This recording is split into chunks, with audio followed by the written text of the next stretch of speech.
In example 1.17c, we'll go directly to the algebraic approach. What we see here is an expression that has a denominator with variables in it. This is going to look a lot like example 1.17a.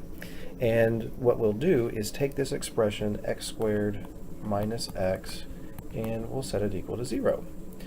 And then we solve the equation by factoring on the left. This will become x times x minus 1. And then the zero product property will say that I can take each factor and set them equal to 0 separately. Now the first one, x, the first factor of x automatically gives me an answer, x equals 0. And the second factor, x minus 1 equaling 0, would then allow me to conclude that x could equal 1. Now what this really does is it gives me the domain restrictions. It doesn't tell me the values of the domain. These are values that we do not want in the domain. So going back to a number line perspective, there's 0, there's positive 1.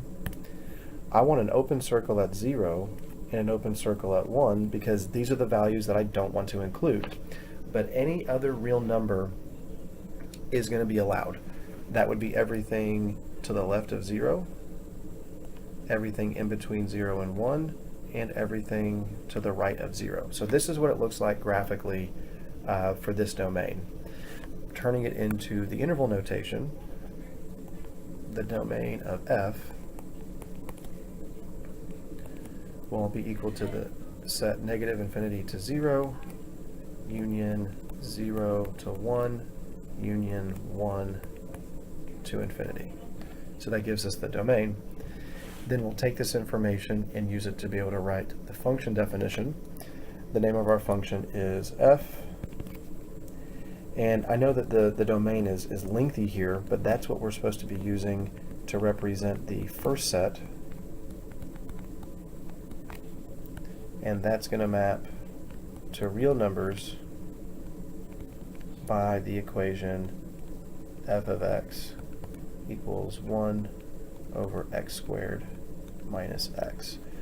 So this is your function definition, and then down here is our domain.